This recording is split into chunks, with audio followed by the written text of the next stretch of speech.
Buenos días, comunidad UNAM. Estamos aquí con el profesor Jorge Miri Concha Segura, profesor de Derecho en la Facultad de Derecho de CEU. El profesor está especializado en propiedad intelectual. Es socio también del despacho Arochi y Linder, que es un despacho especializado en propiedad intelectual. Y hoy vamos a platicar un poquito de derechos de autor y copyright.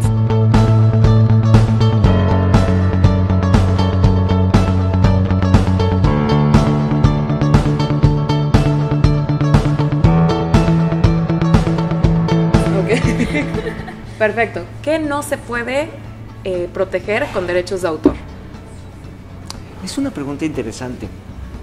Como sabes, nuestra legislación es bastante restrictiva, en el sentido de que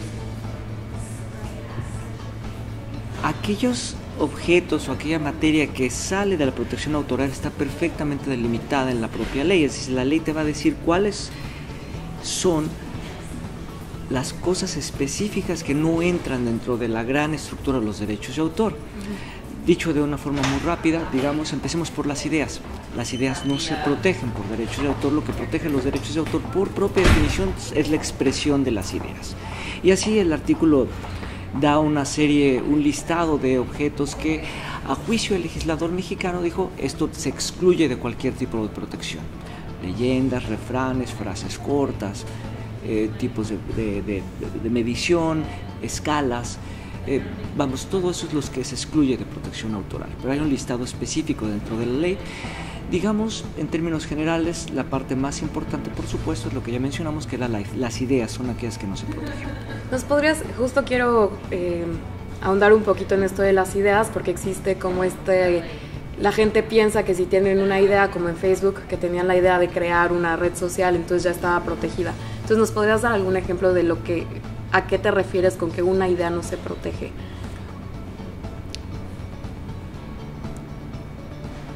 Toda obra, para ser protegida por derechos de autor, tiene que materializarse. Idea, para efectos de derechos de autor, es aquello que aún no se ha materializado. Es decir, cuando tú tienes la idea de hacer una película que hable de un agente secreto, pues sigue siendo idea.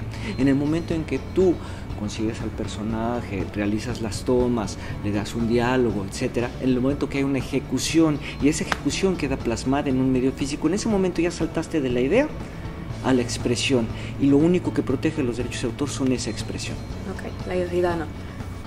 ¿Qué son los copyrights entonces? Pues básicamente, en mi experiencia, es lo mismo. Lo que pasa es que nuestra legislación proviene de la doctrina francesa y no de la doctrina del common law, del derecho anglosajón. En el caso de los derechos de autor, y esto es desde hace muchos años,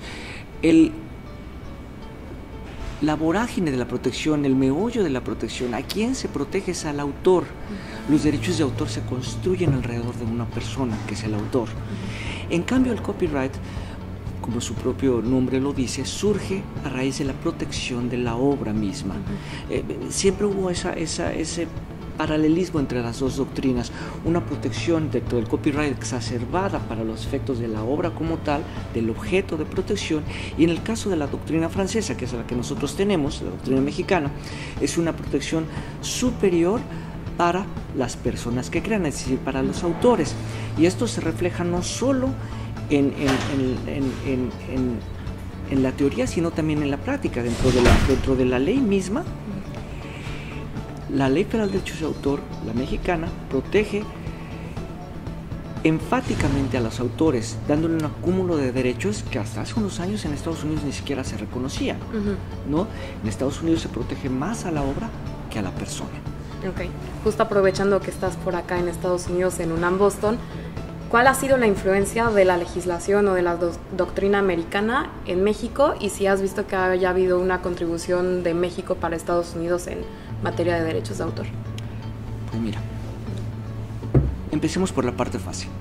Más que una contribución de México hacia los Estados Unidos, lo que se ha visto es una contribución del mundo entero de la doctrina francesa, porque somos la mayoría, en Estados Unidos. Estados Unidos accede posteriormente a casi todos los países firmantes al Convenio de Berna y recoge estructuras que Estados Unidos no contaba, ¿no? Por ejemplo, la protección automática de las obras, el hecho de que el registro no es el registro de una obra no da derechos, sino solamente los reconoce. Este principio llega tarde a Estados Unidos, y por tarde me refiero a hace 30, 40 años, vamos, llega tarde en relación con el resto de los países del mundo, pero llegó después.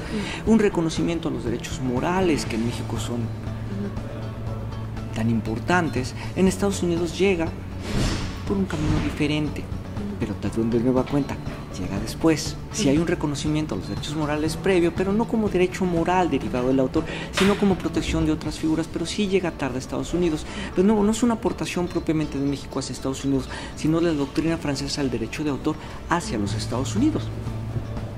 En sentido inverso, Estados Unidos lleva la batuta en lo que es Internet. Pues todos los problemas que surgen a raíz de Internet, el uso de las obras digitales, el uso de las obras en la red, la reproducción no autorizada, todo esto, Estados Unidos, por la forma tan rápida que el derecho se genera, se mueve, se reinventa, se recrea, se interpreta, lleva la pauta muchas veces, inclusive sobre la Unión Europea, que dicta directivas con cierta regularidad. Hay estudios también con bastante eficiencia. Sin embargo, el derecho en Estados Unidos es mucho más rápido en su respuesta a los problemas que día a día estamos enfrentando en redes sociales, en Internet. Ok. Te voy a hacer una pregunta un poco polémica. En cuanto hay un debate un poco sobre o proteger a las obras y los derechos de autor o la difusión cultural. Es decir, que, por ejemplo, podemos conseguir un libro en Internet, ¿no? Y entonces pues estamos robando los derechos. Bueno, estamos robando tal vez o sea, si pudiéramos comprarlo en una librería, en lugar de ir a la librería y comprarlo y que se le pague respectivamente al autor, entonces lo conseguimos en Internet, un PDF. O por ejemplo, también vi un caso sobre el director de la película Moonlight, que ganó el Oscar hace 2 años. Estaba muy contento porque estaba en Oaxaca y encontró en un puesto pirata su película, y estaba muy contento de que llegara hasta una sierra en Oaxaca. Entonces, ¿nos podrías dar tu opinión un poco acerca de este pleito que existe entre difusión cultural y proteger los derechos de autor? Hace algunos años escuché una conferencia de la Sociedad de Gestión Colectiva francesa. No recuerdo si era para obras literarias o para obras musicales, pero básicamente el cartel de la conferencia decía: los derechos de autor hacen vivir a aquellos que nos hacen soñar. No. Creo que el equilibrio está. Finalmente, cuando tú me preguntas, oye, ¿tengo que pagar por hacer algo? ¿Tengo que pagar por usar esta imagen? La respuesta indistinta es sí. No es tuyo. Alguien más lo hizo, alguien más se desveló, alguien más se quemó las pestañas, alguien más estuvo trabajando en esto para hacerlo. No se vale que el fruto del trabajo de una persona diferente tú lo aproveches en tu propio beneficio. Eso no se vale. Yo tengo que repercutir este beneficio que yo estoy obteniendo a favor de la persona que crea. Y eso es justicia. Siempre ha sido justicia. Yo te doy lo que tú me das a cambio. ¿Sí? Yo tengo que retribuir el uso de obras autorales. Hay algunas ocasiones, sin embargo, que conoces bien, que el uso se da dentro de un marco que no perjudica al autor. No. Este es el tipo de lo que nosotros llamamos en México las limitaciones al derecho. ¿Te acuerdas de ellas? Estas limitaciones al derecho en México son muy restringidas, muy específicas. Los casos son muy especiales, son difíciles. Sin embargo, en el resto del mundo, este tipo de limitaciones es mucho más justa, en cierta forma. Es decir, no está restringido a ciertos casos muy particulares, muy específicos, sino que ven por un lado de la balanza, ven en qué podemos perjudicar al actor, y por el otro lado de la balanza dices, ¿qué ganaste con usar este derecho de autor? De forma que logras un punto medio. Desgraciadamente este punto medio es judicial. Es una determinación no administrativa, no de la Oficina de Derechos de Autor, sino de un juez. Finalmente el juez es el que decide, hiciste bien o hiciste mal. Pero es el mejor camino que tenemos. Pero de entrada la respuesta es, ¿vas a usar una obra que no es tuya? Retribúyela. Estoy consciente de que Muchas veces retribución se presta un exceso por parte de los autores, pero finalmente es lo justo y tenemos que llegar a un punto medio en el que tanto la parte que usa los derechos de autor como la parte que los crea estamos satisfechos, ¿no?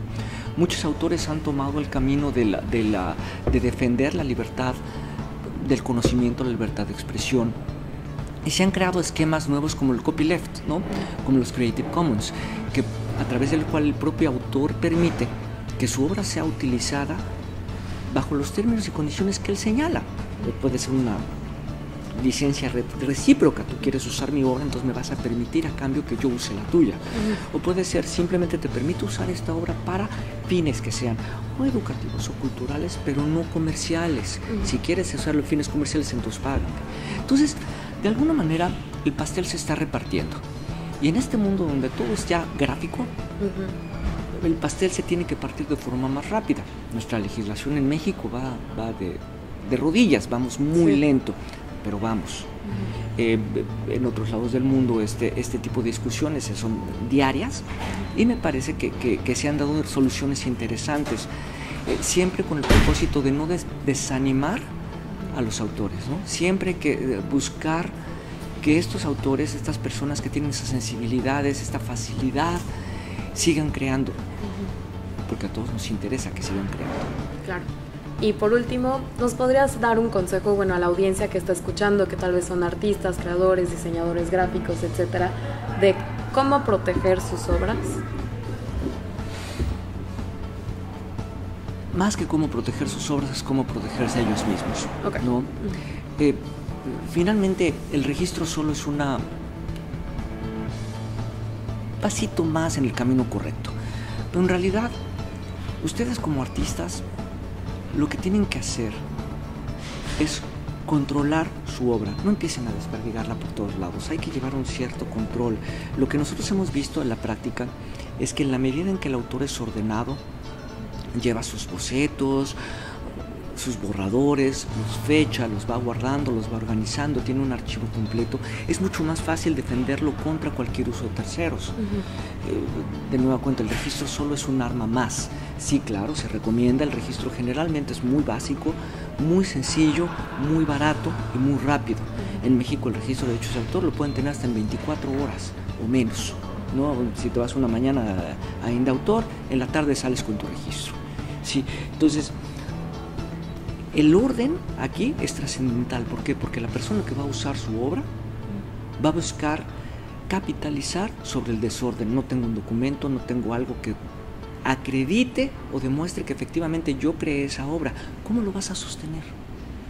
Entonces me parece que más que registrar es ser ordenado, fechando, organizando, guardando, y no empezar a repartir la obra como si fueran bolillos, ¿no? hay que hacerlo, no digo que no de forma afectiva hagan un regalo, simplemente digo, si lo van a hacer, pónganlo en papel, tanto para beneficio del que recibe el regalo como para ustedes mismos, ¿no? Eso es lo que yo recomiendo, orden ante todo. Ok, pues muchísimas gracias por acompañarnos, por visitarnos acá en UNAM Boston, nos dio mucho gusto platicar con usted y nos vemos pronto entonces, comunidad. Muchas gracias por la invitación.